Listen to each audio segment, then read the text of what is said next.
Слава Ісусу Христу! Сегодня в Евангелии Святой Марк описывает ученичество Иоанна Крестителя.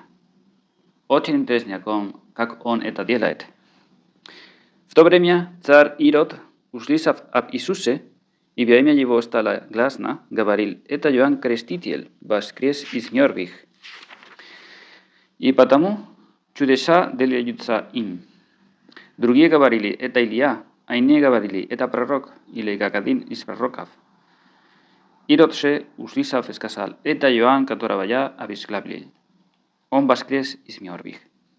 Ибо сей Ирод, послав, взял Иоанна и заключил его в темницу за Иродиаду, жену Филиппа, брата своего, потому что женился на ней. Ибо Иоанн говорил Ироду: «Не должно тебе иметь жену брата твоего».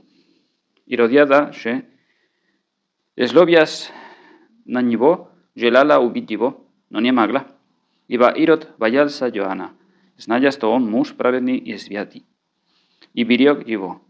Но же делал, слушаясь его, и с удовольствием слушал его. Настал удобный день, когда Ирод по случаю дня рождения своего делал пир вельможам своим, тысяченачальникам и старейшинам галилейским. Дочь Иродиады вошла в зала и угодила Ироду, и воскресавшись с ним. Царь сказал девице: «Проси у меня, чего хочешь, и дам тебе». И клялся ей: «Чего не попросишь, у меня дам тебе. Даст это половине моего царства». Она вышла и спросила у матери своей: «Чего просит?» Та отвечала: «Головы Иоанна Крестителя». И она тотчас пошла с поспешностью к царю и просила, говоря: «Хочу, чтобы ты дал мне теперь же на блюде голову Иоанна Крестителя». Царь опечалился, но ради клятвы и воскресавших с ним не захотел отказать ей. И тотчас, послав оруженосца, царь повелел принести голову его. Он пошел, отсек ему голову в темнице и принес голову его на блюде и отдал ее девице, и девица отдала ее матери своей. Ученики его, услышав, пришли, взяли тело его и положили его в гробе.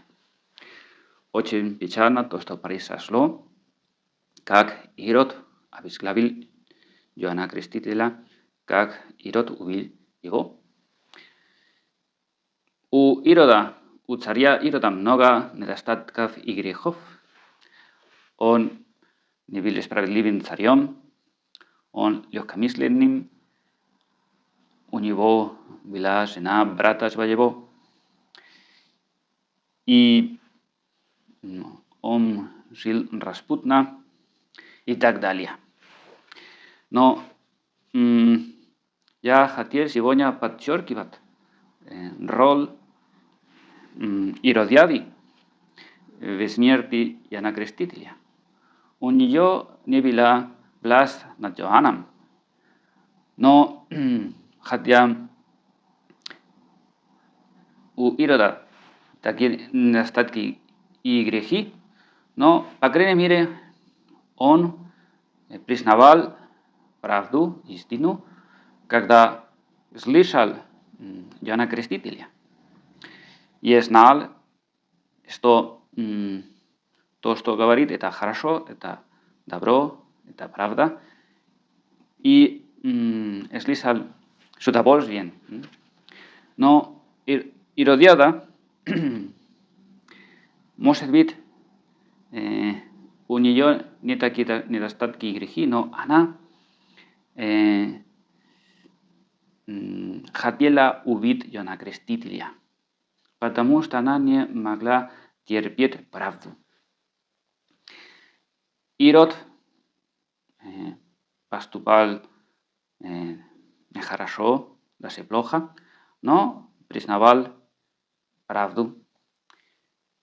Иродиада поступал тоже плохо, нехорошо, но не признавала правду, хотя услышала Иоанна Крестителя много раз.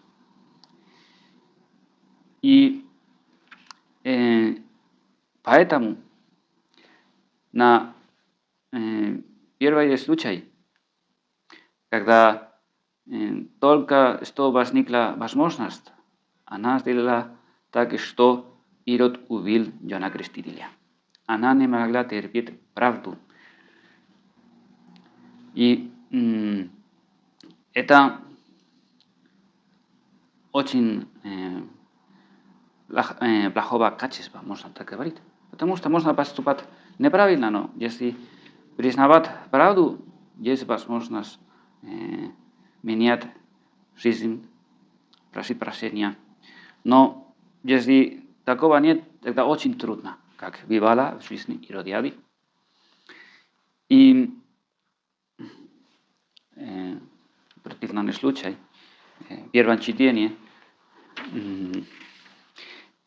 книга «Премудрости Иисуса, сына Сирахова», хвалит Давида, потому что он был праведным.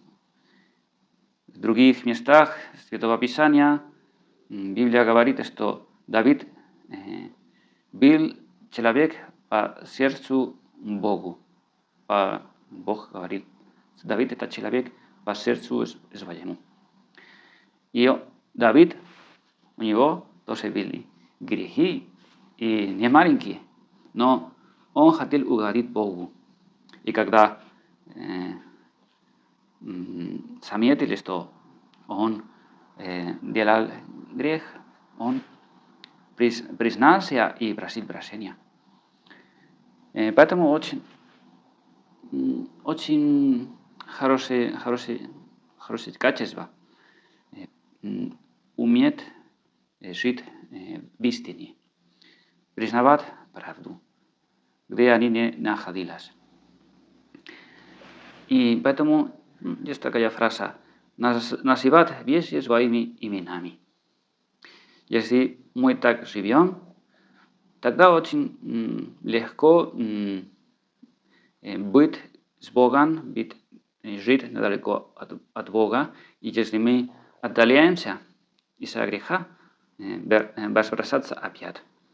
Однажды я смотрел фильм, герой, там молодой человек, узнал, что его папа обманул его, потому что у него была другая семья. И тогда он ушел и хотел жить в одиночестве. И он дал себе другое имя и пошел жить в Аляске, в одиночестве.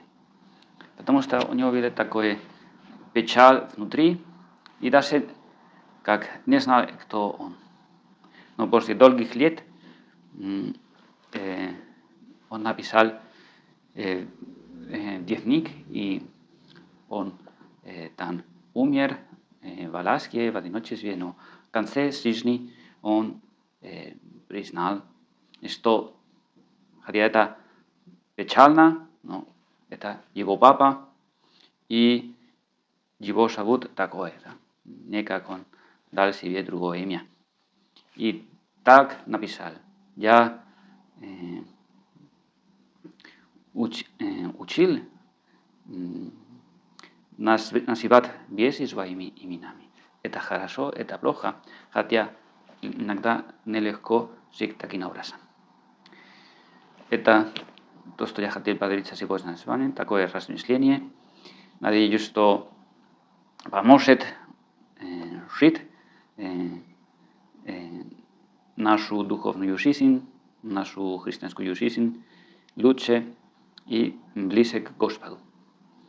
Если хотим быть как Давид, человек по сердцу Богу, надо уметь называть вещи своими именами, хотя иногда не поступаем правильно, но таким образом мы знаем, как возвращаться опять к Богу. Пусть Пресвятая Богородица поможет не забывать об этом. Слава Иисусу Христу!